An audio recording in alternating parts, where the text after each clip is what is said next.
주식시장에서 오직 한 가지 생각으로 밀고 나간다는 것은 그건 잘못된 방식일 수도 있다. 이 손을 항상 기억하세요. 매출과 이익은 위치한 자리가 다르다. 그 안에 뭐가 있다?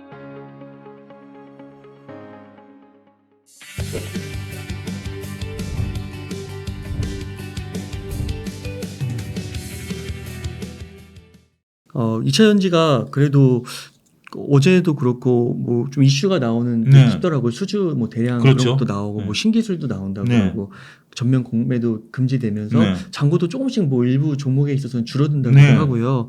요즘은 이차전지 주식들 어떻게 좀 보세요? 일단 지금 보이는 현상과 재료를 좀 구분할 필요가 있다. 지금 보이는 현상 같은 경우는 특히 이제 공매도가 멈춘 이후에 주가 퍼포먼스가 당일로 끝났다라는 것이 많은 분들이 2차 전지에 있어서의 수급이 현재 지금 꼬여 있다 이렇게 보는 거죠. 2차 전지 공매도가 멈추면 수급이상의 매수가 들어오면서 주가가 올라갈 줄 알았는데 그런 기대감은 단 하루만 반영되고 그 고점을 못 들어준 종목들도 지금 상당수 존재하는 거 아니겠습니까? 그 단기 고점을 못 들어준 거고 지수도 코스닥 지수 같은 경우도 그때 고점을 단기 한 달 전 고점을 못 들어주고 있는 상황이죠. 그렇다라고 본다라면 꼭 공매도 때문에 주가가 밀렸었느냐라고의 반문을 합리적인 반문을 할 수가 있겠죠. 결국 주가가 밀리고 있는 것은 공매도가 100% 원인은 아니었다. 결국 일부 투자자분들이 차익을 지속적으로 실현하고 있고 일부 투자자분들은 여전히 꺼리고 있다. 이런 것들이 지금 현상을 통해서 지금 부자라는 거죠. 이 현상을 이건 현상과 재료는 구분해야 된다라고 말씀드릴 수가 있겠습니다. 그러면 재료는 특히 에코프로 BM 기준으로 봤을 때 삼성 SDI와 43조 9천억에 대한 이런 부분들을 했는데 우리가 앞으로 100조 넘게 이제 매출을 일으킬 것으로 보고 있는 거 아니겠습니까? 그중에 절반 정도는 했어요. 그래서 아직 절반이 더 필요한 거예요. 근데 삼성이 이렇게 절반을 가져가고 나머지가 절반을 어디서 갖고 올 것인가? 이거는 이제 지켜봐야 되는 거예요. 우리가 이제 2차 전지를 2035년까지 이제 밸류를 얘기하시더라고요. 이제 주장하시는 분들 입장에서 보면. 그러니까 아직까지 한 10년 더 남았어요. 10년 더 남은 상태에서 이런 것들이 차곡차곡 쌓여가야 되는 건데 이 10년 거를 미리 지금 반영됐다라고 보는 시각도 있는 거 아니겠습니까? 그러니까 그걸 이제 땡겨왔다라고 보는 거죠. 우리가 앞서 엔비디아를 언급할 때 엔비디아를 이제 땡겨온 것처럼 그거를 이제 반영하고 그 먼 미래를 봐라라고 얘기하고 장기적인 투자하라라고 보면 이것은 이제 쌓여가는 단계다라고 봐요. 그래서 제가 앞서 2024년에 2차 전지를 말씀 안 드렸던 게 2차 전지는 만약에 2030년, 35년을 본다라면 서두를 필요는 없는 거죠. 2014년에 2차 전지를 그렇게 서두를 필요는 없다라고 보는 거고 현재 지금 보이는 현상이 많은 분들이 별로 서두르지 않는 것 같아요. 이미 사실 분들은 어느 정도 보유하고 계시고 신규 투자자들이 들어와 줘야 되는데 주식이라는 것은 항상 새로운 물들이 들어와 줘야 되는 거 아니겠습니까? 근데 아직까지 새로운 물줄기가 들어온다라기보다는 특히 그리고 우리가 여름 때와 지금의 차이점을 놓고 본다라면 여름 때는 미묘한 재료만 나와도 주가가 올라갔어요. 근데 지금은 야, 이 정도 뉴스인데도 안 올라가? 라고 할 정도로 반응하는 속도가 달라요. 그렇기 때문에 주식은 상대적인 게임 아니겠습니까? 그리고 다른 사람들이 어떻게 하는지도 봐야 되는 거예요. 다른 사람이 다 옳다 그르다라는 개념으로 접근하셔서는 안 돼요. 다른 사람들이 하는데 내가 여기서 그들과 따라갈 것인가 아닌가는 그건 나중 문제예요. 하지만 다른 사람들이 왜 팔 것인가, 다른 사람들이 왜 적극적으로 안 살 것인가에 대한 것을 근본적으로 보시고 그들이 잘못했다 하면 모아가시면 되는 거예요. 하지만 그들이 이런 모습들을 보인다라면 난 당분간은 조금 있다가 살 거야 라고 또 전략을 세우셔도 된다라는 거죠. 이 산업 생태계에 대한 부분들을 부정적으로 보는 분들은 지금 별로 없어요. 그렇지만 나름대로 지금 생태계에서 변화가 모색되는 건 있잖아요. 부정적인 거와 변화는 여러분들 구분하셔야 된다라고 봐요. 그 변화는 뭐죠? 2차 전지의 주요력 모델인 자동차에 대한 판매가 조금 둔화되고 있다. 이 전기차 재고가 좀 쌓이고 있다. 그다음에 원가가 좀 떨어지고 있다. 이런 것들은 현상이잖아요. 네. 이게 부정적이다라고 보는 것들도 있을 수 있고 이런 것들을 주가에 반영해야 된다라고 보는 측들도 있고 이건 일시적이다 보는 측들도 있어요. 하지만 우리는 모든 것들을 다 통합적으로 봐야 된다라고 봐요. 그래서 그러한 뉴스들에 굉장히 민감하게 반응하시는 분들도 있거든요. 무시하는 분들도 계시고요. 그렇기 때문에 그러한 내용들이 현재 거론되고 있다라는 것도 2차 전지를 볼 때는 하나의 시각이 다양한 시각이 존재하고 있다. 이렇게 구분하셔야 되지 않을까 말씀드릴 수가 있겠습니다. 그러니까 그 전기차가 전방 산업이니까 그렇죠. 그 전방 산업에서 수요가 당연히 둔화가 되면 네. 소재나 이런 것들은 자연스럽게 둔화가 되는 거잖아요. 일부 기업들 같은 경우 현재 지금 투자를 조금 딜레이 시킨다라든지 아니면 고용을 좀 딜레이 시킨다라든지 이런 뉴스들이 최근에 나왔거든요. 이게 불과 한 일주일 사이에 나온 네. 뉴스들이에요. 그런 것들을 보게 된다라면 기업이 가장 먼저 아는 거죠. 기업이 그렇게 행동하는데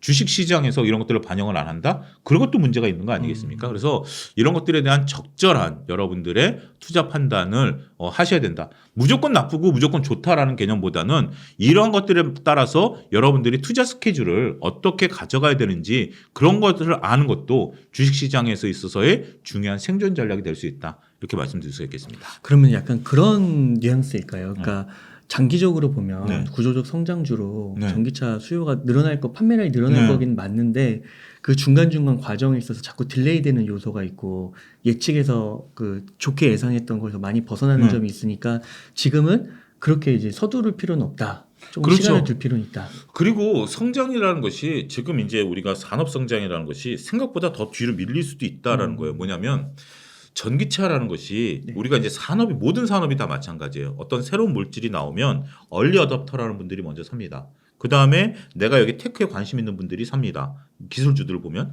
그 다음에 대중화되는 단계가 넘어야 되는데 이게 이제 캐즘이라는 용어죠. 네. 절벽을 뛰어넘어야 되는 건데 지금 2차 전지가 지금 전기차가 이 캐즘 단계에 도달했다라는 이론들이 좀 많아요. 뭐냐면 지금 침투율 같은 경우 우리나라 대략 한 10% 정도 침투율가 된 상태인데 여기서 10%까지 올라오는 속도가 지금 멈칫멈칫한다라는 거죠. 그러니까 전기차를 타고 싶으신 분들은 이미 어느 정도는 다 소유를 했다.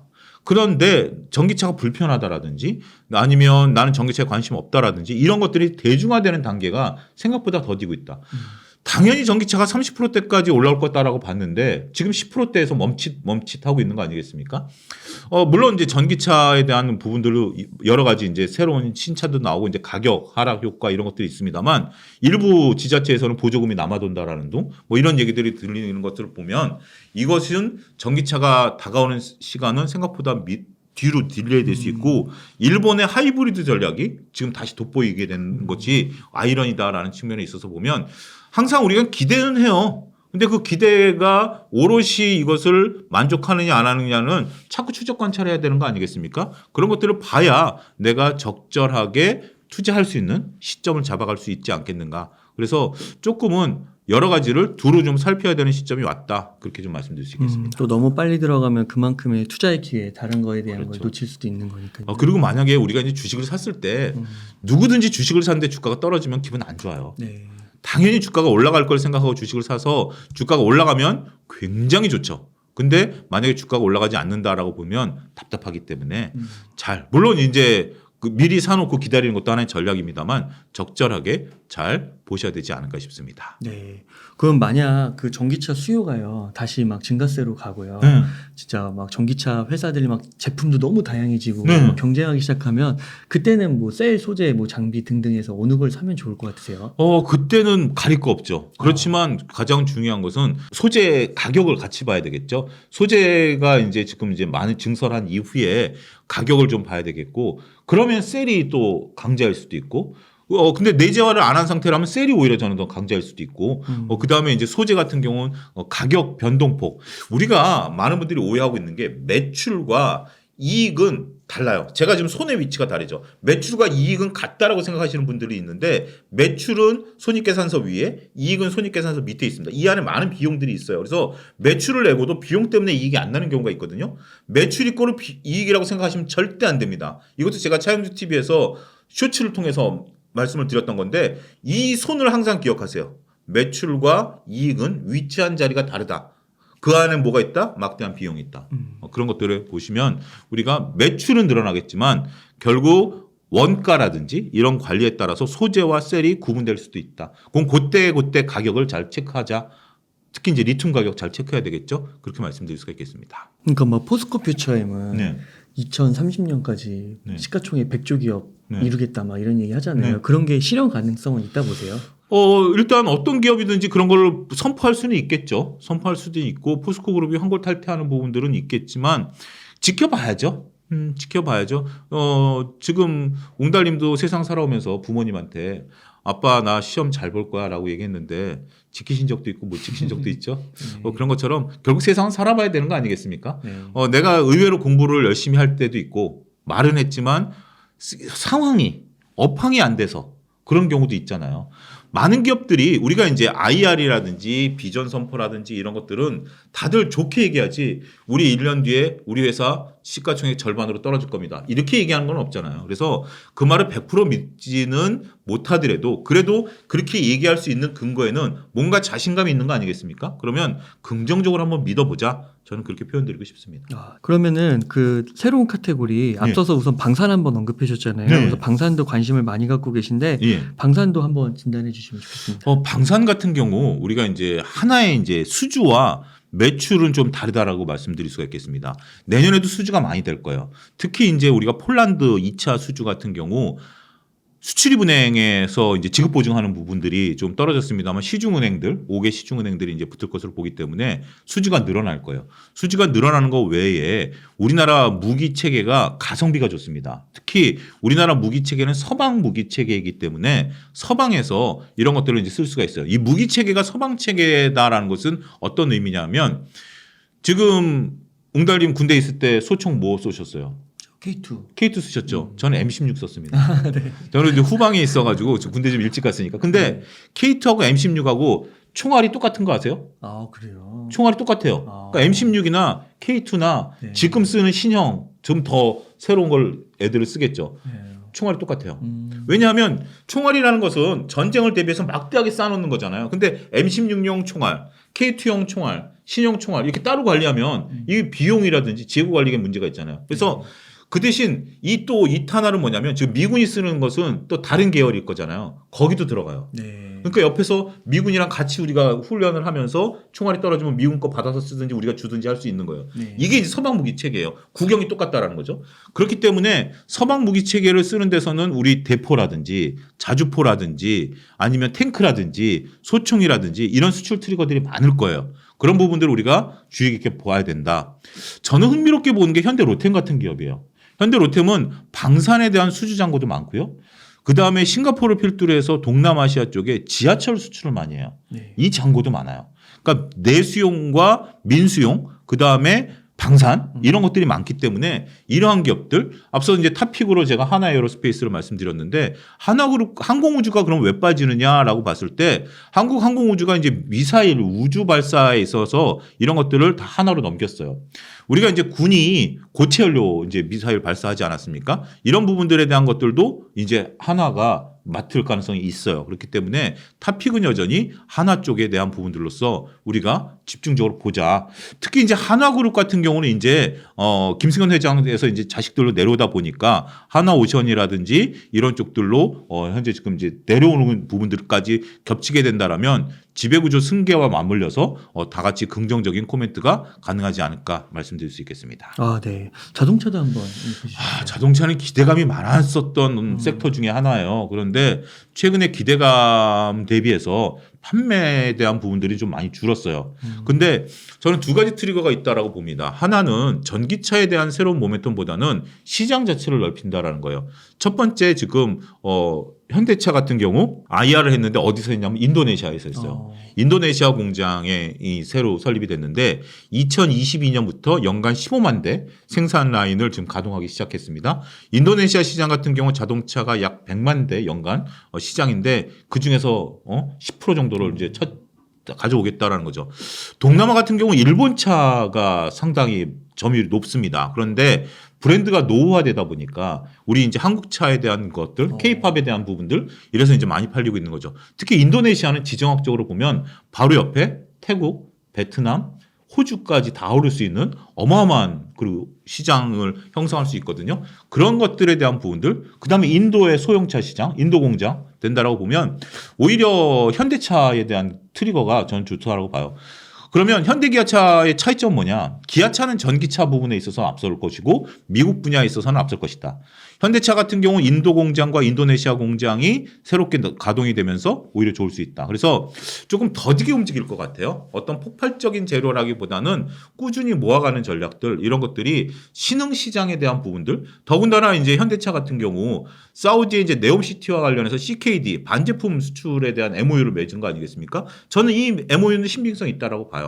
우리가 보통 MOU 같은 경우는 자 언제 만나서 밥이나 한번 먹자라는 정도라지만 이건 구체적인 식사 약속한 것 같아요. 그렇기 때문에 CKD 분야에 있어서는 우리가 그동안 많이 있어요. 러시아는 다 CKD로 우리가 갔었거든요. 그러니까 반조립 상태에서 가니까 부품 공장에 안 따라가도 돼요. 여기서 반조립해서 거기서 완제품이 나오는 거니까 그러면 훨씬 쉽죠. 빠르게 진출할 수 있죠. 더군다나 이제 사우디 같은 경우 네옴시티에 있는 수많은 거주민들이 일자리를 해야 되는 거기 때문에 더군다나 중동 시장에 있어서 사우디 같은 경우 왼쪽 핸들이거든요. 그럼 우리가 더 좋죠. 그러면 왼쪽 핸들을 수출할 수 있는 나라들이 주위에 많으니까 사우디도 우리가 이제 이란이라든지 이라크 쪽으로 중고차를 많이 수출하는 게 일본에서 생산된 중고차가 그쪽으로 못 들어가는 거예요. 왼쪽 핸들이라서. 일본은 오른쪽 핸들이잖아요. 그렇기 때문에 우리가 침투하기 좋은 거고 거기 CKD 공장이 되면 아프리카까지 아우를 수 있다라고 본다라면 아프리카는 반반이에요. 왼쪽과 오른쪽이 반반인데 어찌됐든 수출할 수 있는 트리거는 많이 존재한다. 이렇게 말씀드릴 수 있겠습니다. 그 우리나라 그러면 차도 결국에는 전기차 쪽으로 가야 되는 거 아니에요? 근데 전기차를 만들어내는 거하고 전기차 수요하고는 별개예요. 지금 전기차 같은 경우는 만들어내는 건 많아요. 근데 신형 전기차 같은 경우 돌아다니는 게 별로 그렇게 아이오닉 6 같은 경우 택시 말고 일반 차량을 그렇게 많이 못 봤죠. 네. 그런 것들 보면 지금 거의 뭐 택시 모델화 돼버린 그런 할인도 많이 하더라고요. 할인도 많이 하죠. 그런데도 수요가 없는 것을 보면 이게 지금 아직까지 전기차라는 것이 초기 단계라 중고차 가격이 뚝뚝 떨어지다 보니까 차값 보증이 안 되는 거죠. 이런 부분들 여러 가지 조금 그러니까 시간이 지나면서 개선되는 속도가 생각보다는 좀 더디고 오히려 소비자들의 인식이 조금 변화가 나타나고 있다라고 봐야 되겠죠. 그러면 아까 그 2차 전지 좀 연결시켜 가지고요. 2차 전지나 뭐 그 자동차 분야나 예. 엮여 있잖아요. 네.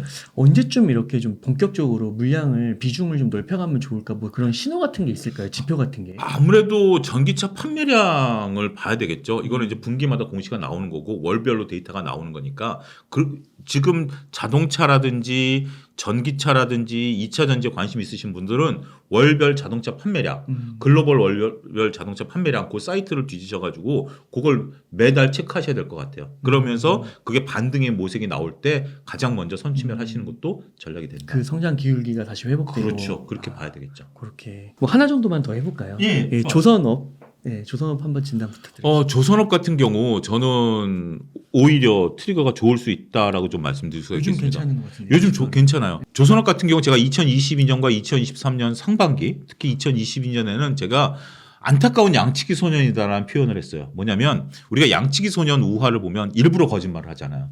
근데 조선업종 같은 경우 수주 잔고가 많은데 좋다 하는데 주가가 못 올랐어요. 그래서 저는 안타까운 양치기, 거짓말 하려고 한 게 아니라 앞서 설명드렸다시피 매출과 이익 사이에 비용이 있다 보니까 비용이 늘어나고 이익이 안 난 거거든요. 매출은 있는데 그런 것들이 이제는 모든 조선사들이 다 흑자 전환됐어요. 흑자 전환되고 비용을 다 커버하기 시작했고 비용을 커버한 것들을 바탕으로 해가지고 수익을 내기 시작했다라면 이익은 이제 폭발할 수 있어요. 물론 한화 같은 경우 우리가 이제 유상증자를 막대하게 했기 때문에 그 부분에 있어서는 좀 탈락했다라고 봐요. 그럼 탑픽은 뭐냐? 삼성중공업. 현대 같은 경우 5개 회사로 좀 쪼개져 있기 때문에 어떤 걸 사기는 좀 어려워요. 그런데 저는 조선주를 산다라면 삼성중공업. 삼성중공업 같은 경우는 조선주 입장에서 본다라면 수익도 가장 먼저 이제 된 건 현대그룹이지만 삼성중공업 같은 경우는 지금 3분기 이상 흑자 전환된 상태고 이게 내년에 더욱더 늘어날 것으로 보고 도크가 2026년까지 차 있고 2027년도 지금 채워가고 있는 상황이거든요. 이런 부분들을 놓고 보게 된다라면 저는 조선주들도 좋다. 기자재는 어떠냐? 기자재는 특별하게 트리거가 될 만한 건 없어요. 왜냐하면 이게 조선주들이 이익을 J컵으로 그리는 거하고 기자재 같은 경우 옆으로 그리는 거하고는 차원이 달라요. 물론 기자재도 수익이 좋아져요. 기자재가 나쁜 건 아니지만 상대적으로 이익이 폭발하는 것은 조선주다. 그런 부분들을 저는 구분해서 기자재와 완성 조선사들을 구분해서 보실 필요가 있지 않겠는가 말씀드릴 수가 있겠습니다. 네, 소장님 좋습니다. 소장님 그러면 네. 지금 한 1억 원 정도 여유 자금이 있다면 어떻게 투자 전략을 세우시겠나요? 저는 1억 있다라면 일단 한 7천만 원까지는 비중을 높일 거예요. 주식 비중. 네, 오, 주식을 많이 한 달 내에. 근데 한 달 내에 7천만 원까지는 높일 거예요. 와. 반도체를 모아갈 거고요. 네. 방산을 모아갈 것이고요. 그 다음에 저는 나머지는 엔터나 게임 쪽에서 모아갈 생각이에요. 그렇게 일단은 3분의 1은 반도체, 3분의 1은 방산, 그 다음에 15%씩은 엔터와 게임을 모아가고 30%는 현금을 항상 갖고 있어야 된다라는 개념이고 그렇게 해서 내년을 대비할 거예요. 근데 만약에 내년에 이럴 효과가 없다. 다 바로 손절해버릴 거예요. 그런 각오는 있어요. 근데 손절 안 할 거는 반도체와 방산은 손절 안 해요. 엔터와 게임은 손절할 수 있지만 이거는 저는 내년에 쇼부를 한번 좀 보자. 그렇지만 또 상황이 바뀌면 언제든지 매도를 하긴 해야 되겠죠. 그렇지. 우리가 무조건 내년까지 간다라는 것도 상황 변화를 예의주시하셔야 돼요. 우리가 피터 린치의 월가의 영혼을 보면 주식을 묻지 말라라는 얘기가 있어요. 왜 그러냐면 나도 모른다라는 거고 두 번째 가장 중요한 건 내 생각이 언제 바뀔지 모른다라는 거예요. 그래서 차용주의 의견일 뿐이지 차용주도 이렇게 웅달님한테 얘기한 이후에 생각이 바뀔 수도 있어요. 그런 부분들을 여러분들이 잘 이해해 주시고 그다음에 적절하게 대응하는 것도 주식은 필요하다 말씀드릴 수 있겠습니다. 거의 뭐 반도체 SK 하이닉스 이쪽이 가장 탑픽이신 것 같아요. 계속 모아가라고 말씀드리고 있어요. 모아가라고 말씀드리고 있는 것이 지금 주가 수준을 봐서도 그러다가 이제 여기서 지지선이 깨지면 탁 손절해야 되긴 하겠습니다만 아직까지는 굳건하다 말씀드릴 수가 있겠습니다. 네, 좋습니다. 그럼 끝으로 시청자님들께 하고 싶으신 말씀, 강조하고 싶으신 말씀 있다면 부탁드리겠습니다. 지금 주식시장의 변화가 미묘하지만 빨라요. 그렇기 때문에 어느 하나에 딱 확언된 얘기에 너무 올인하지 마십시오. 지금은 적절하게 변화에 대응해야 된다. 주식에 대해서 많은 분들이 비판하는 것 중에 하나가 말이 자꾸 바뀐다라는 거예요. 근데 그게 주식시장의 하나의 특징이에요. 우리가 사회에서 예를 들어서 말이 자꾸 바뀌면 저 사람 신뢰감이 없다라고 하는 거죠. 근데 주식시장에서는 적절하게 이유를 가지고 말이 바뀌는 것을 받아들일 수 있으셔야 돼요. 주식시장에서 고집을 부리고 오직 한 가지 생각으로 밀고 나간다는 것은 그건 잘못된 방식일 수도 있다.